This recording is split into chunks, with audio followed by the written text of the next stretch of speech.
सच्चाई की जीत। नमस्कार, आप देख रहे हैं सच्चाई की जीत। सच को रखे हमेशा आगे। मैं अर्शी चौधरी। सफाई कर्मचारियों का छठे दिन भी धरना प्रदर्शन लगातार जारी। काशीपुर 11 सूत्रीय मांगों को लेकर सफाई कर्मचारियों ने आज छठे दिन भी कार्य बहिष्कार करते हुए निगम प्रांगण में धरना प्रदर्शन के दौरान सरकार के खिलाफ जमकर नारेबाजी की। सफाई कर्मियों ने कहा कि उनकी मांगें जब तक पूरी नहीं होती, कार्य बहिष्कार का यह क्रम लगातार जारी रहेगा। ज्ञातव्य है कि ठेका प्रथा समाप्त करने समेत 11 सूत्रीय मांगों को लेकर देवभूमि उत्तराखंड सफाई कर्मचारी संघ के आह्वान पर गत 19 जुलाई से प्रदेश स्तरीय कार्य बहिष्कार का ऐलान कर दिया गया।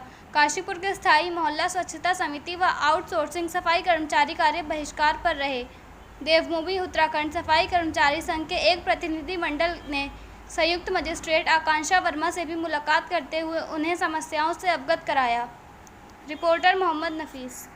वाल्मीकि एकता, वाल्मीकि शक्ति, बेटी संघर्ष करो, हमारे बीच में माननीय हमारे बेटी जी हमारी वह है सफाई कार्य से ठेका प्रथा खत्म करना।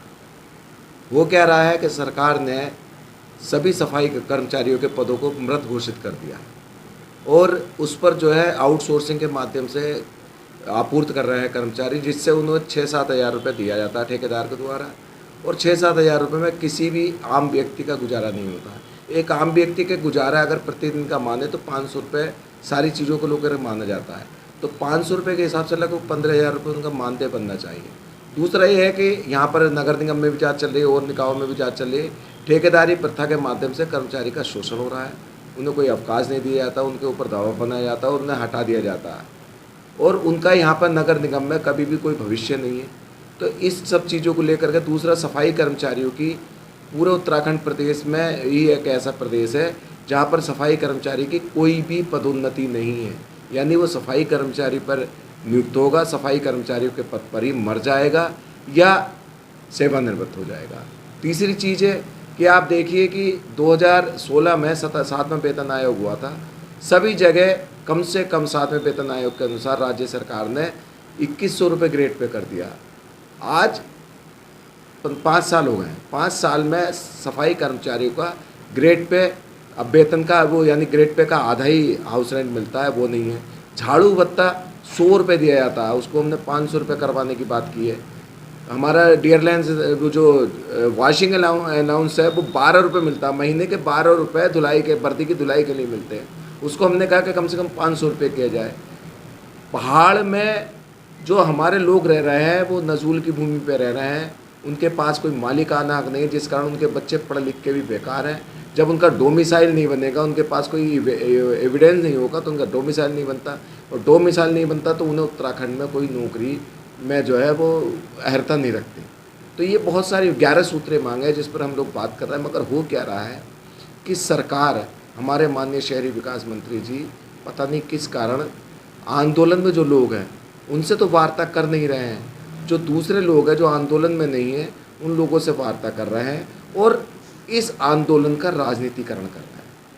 ठीक है, आप राजनीतिकरण कर रहे हैं, राजनीतिज्ञ हैं तो राजनीतिकरण करेंगे, मगर हमारा ये अनुरोध है कि ये सफाई कर्मचारी जो है कोरोना के काल में बिना राजनीति के सड़कों पर उतर के आया और बिना किसी सुरक्षा के इन्होंने प्रदेश के स्वास्थ्य को कोरोना के युद्ध के रूप में कोरोना से लड़े और ये आज भी परेशान है।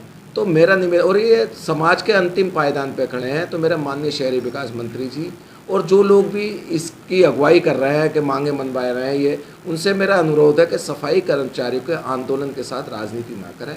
यदि राजनीति करेंगे तो कभी भी सफाई कर्मचारी कभी भी आंदोलन के लिए खड़ा नहीं हो पाएगा। एक 18 साल बाद सफाई उत्तराखंड बनने के 18 साल बाद सफाई कर्मचारी आंदोलन पर खड़ा हुआ है।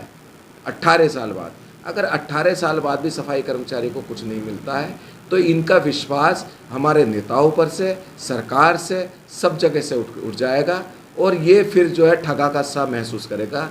तो मेरा माननीय मुख्यमंत्री जी से अनुरोध है कि देवभूमि उत्तराखंड सफाई कर्मचारी संघ के लोगों को बुलाकर और उनकी मांगों का निस्तारण करें। ये वो लोग, और माननीय मुख्यमंत्री जी के बारे में हमें जैसे पता है कि माननीय मुख्यमंत्री जी वाल्मीकि समाज के बहुत हितैषी हैं।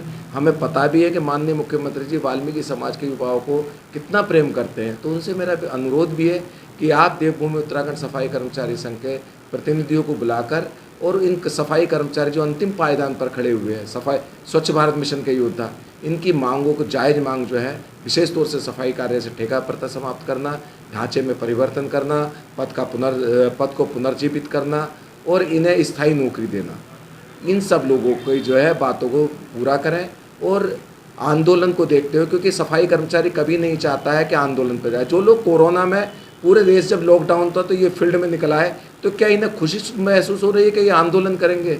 मगर एक बच्चा जब उसके माता या पिता किसी चीज़ को नहीं सुनते हैं, उसकी बात को नहीं सुनते, उसे भूख लग रही है उसकी नहीं सुनते हैं, तो वो बच्चा फिर क्या करता है, कोई ना कोई सामान उठा के इधर उधर फेंकता है ताकि माता पिता उसके ऊपर ध्यान दें और उनकी जो है भूख का इलाज करें, उन्हें खाना दें। ऐसे ये सफाई कर्मचारी इस समय परेशान है। 2 साल से मांग पत्र दे रहे हैं, सरकार सुन नहीं रही है। दुर्भाग्य हमारे ये भी है कि समय समय पर माननीय मुख्यमंत्री जी बदल जाते हैं, अगर हम वहाँ तक पहुँचते हैं तो फिर मुख्यमंत्री बदल जाते हैं।